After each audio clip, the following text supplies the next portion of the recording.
there retro games fans, this is Andy C from Beats of 8-Bit and welcome to this week's video. Now, as many of you may already know, I have been living with the Game Boy Advance for the last few weeks as part of the Month With series. And as I've been researching and looking into this lovable little handheld, I have also discovered a few interesting little facts. We're going to revisit a few of those in today's video.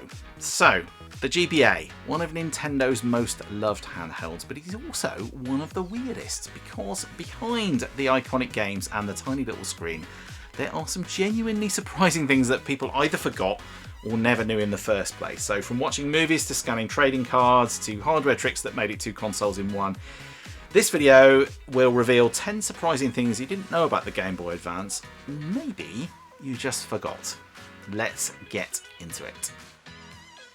So, fact number one, first up, you could watch movies on your GBA. Yep, that's right, you could watch full-on movies on your GBA. Not something I even realised was a thing, to be honest. We saw this on the PSP some years later, of course, with the little UMD movies, and in the days before big screen smartphones, it sort of made sense. But on the GBA, we're talking actual cartridges with cartoons, TV episodes, and you could even watch full movies like Shrek. They were all available to buy, and they were all compressed down onto the tiny little GBA cartridges. And it actually worked. But between the tiny screen and the heavy compression, of course, it wasn't exactly cinema quality 4K, Ultra HD, whatever. Think of Netflix if Netflix ran at about 12 frames per second. So, running straight into our second entry then, the GBA, here's an interesting fact, the GBA actually had a wireless multiplayer adapter. I bet you didn't know that, because I certainly didn't. Most people remember the link cable, I certainly remember that, and in fact I thought it was the only way to do multiplayer on the GBA. But later in its life, the GBA actually went wireless. The adapter shipped with Pokemon Fire Red and Leaf Green, and it was supported on about 46 games. Which meant there were no cables, therefore no mess, no tangles, and we could all sit that little bit further away from each other in complete comfort. Just local wireless multiplayer fun then. But the weird part, nobody really used it. And the reason why? Well, because at that point, the DS was already on the horizon. So we're rattling through these nice and quickly. At number 3, did you know that the GBA actually has 2 CPUs? Now, this is not something I'd really appreciated. The PS2 was famous, of course, for shipping essentially with full native PlayStation 1 capability, but the GBA? Well, I was today years old when I found out this particular fact. And this one's actually kind of genius. The GBA had obviously its main processor, which is the ARM 7 TDMI processor, and a second older processor.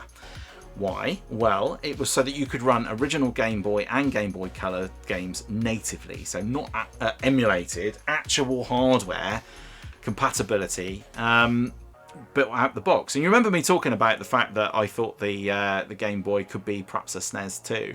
Well, it very actually is a Game Boy because it has the hardware and it supports it natively out of the box. So when you're playing those Game Boy games on there, they are not emulated, they are played. Yeah, I did not know that. Let's get on and have a look at number 4. Now, here's another one I didn't know. Did you know some GBA cartridges actually had the rumble built into them? Now, here's one that a lot of people completely missed, me included. Some Game Boy Advance cartridges had built-in rumble. So, not the console, the cartridge. The only 2 games to support this were Drill Dozer and WarioWare Twisted.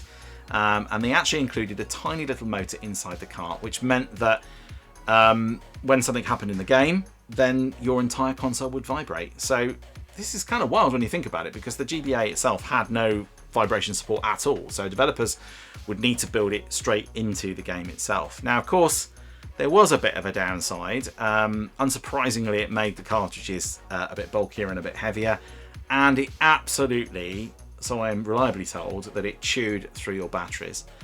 But still, force feedback powered by the game itself, that's pretty cool.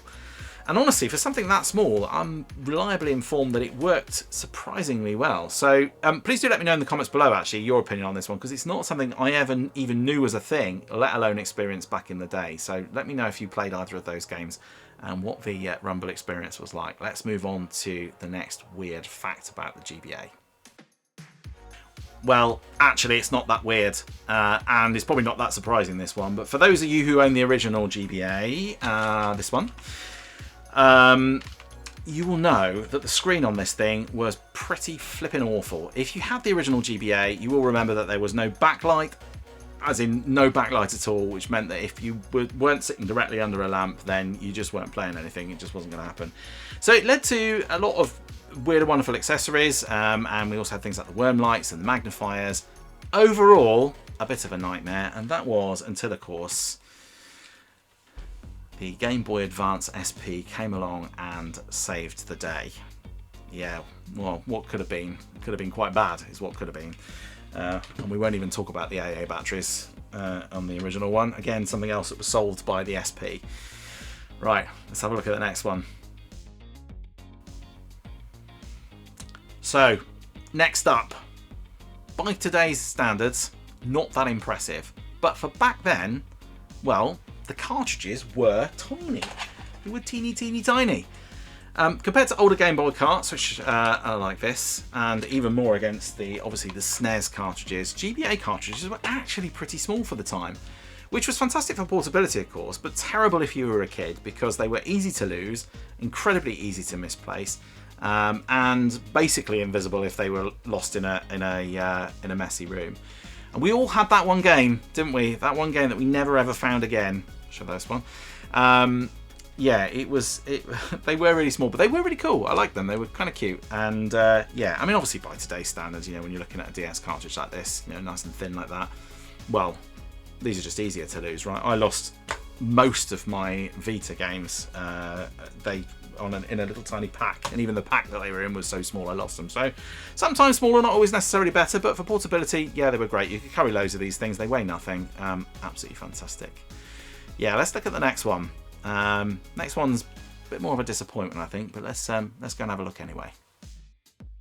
Now, next up is a little bit harder to demonstrate, but I will just talk about it anyway, and that is that the sound on the Game Boy Advance was worse than it was on the SNES, which surprises people because despite being newer hardware, I mean like a decade newer, the GBA actually had weaker audio than the SNES. Largely because it had no dedicated sound chip, which meant ultimately we ended up with more compression, sometimes noticeably worse music. It still had some great tracks, but technically it was a real step backwards. I always found headphones were the way to go on the GBA, but I always felt that there wasn't really much of an excuse for that tinny sound on the platform. It was one of its biggest limitations, in my opinion anyway.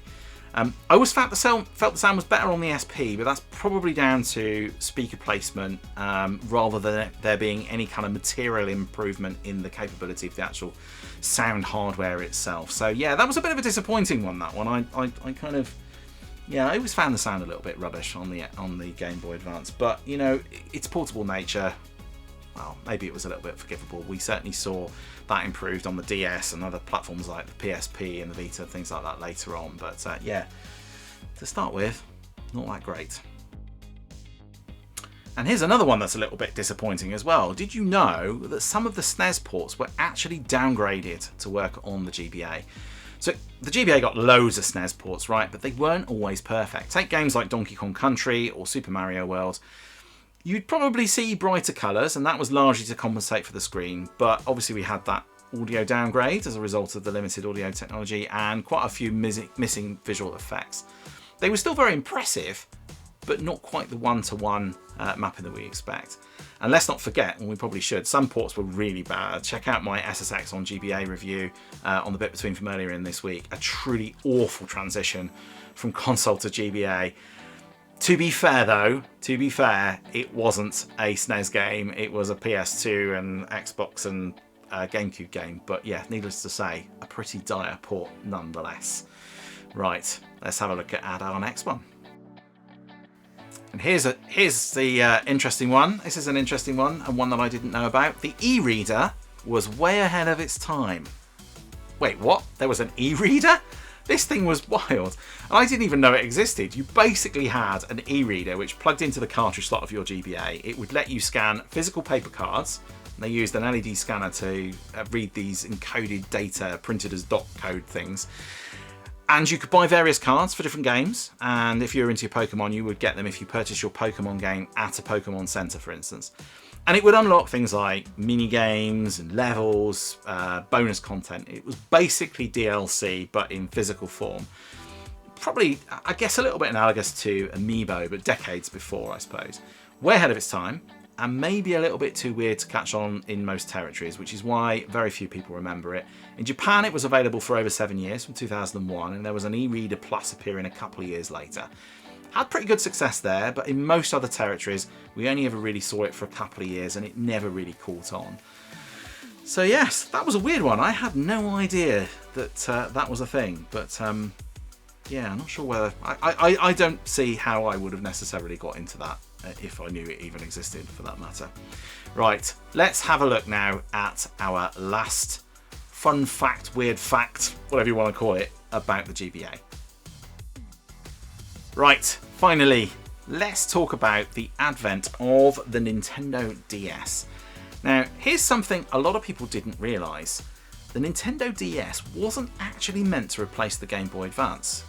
Pretty wild, huh? Nintendo originally positioned it as a third pillar. Ultimately, that meant that the Game Boy Advance would continue, and the DS would sit alongside the GameCube and the Game Boy Advance and be that third pillar. It was supposed to be an experiment, something a little bit different, but also something perhaps a little bit risky from Nintendo. Now, in fact, the original DS even had, although this one doesn't because it's the DS XL, but it even had the cartridge slot built in to accept the GBA games because Nintendo wanted both systems to coexist. But then something unexpected, or perhaps not that unexpected, happened. The DS exploded in popularity, and pretty much overnight, it didn't become the third pillar, it just became the future. So yes, the DS wasn't meant to replace the GBA, it just accidentally made it obsolete.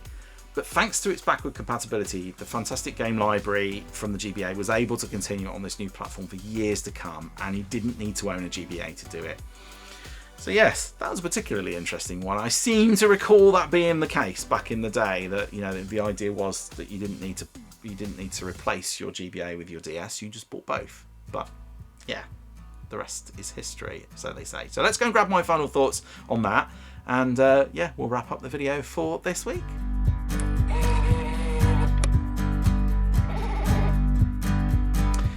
So yeah, the Game Boy Advance, it wasn't just a great console, it was a really weird one. And so many consoles are, right? It's not unique in that territory. There are lots of consoles have lots of weird ideas and things going on. But it was full of strange ideas, lots of half-forgotten features, some features that I didn't even know existed, and moments where Nintendo was clearly experimenting. And honestly, I think that's part of what makes it so interesting to go back to and have a look at today.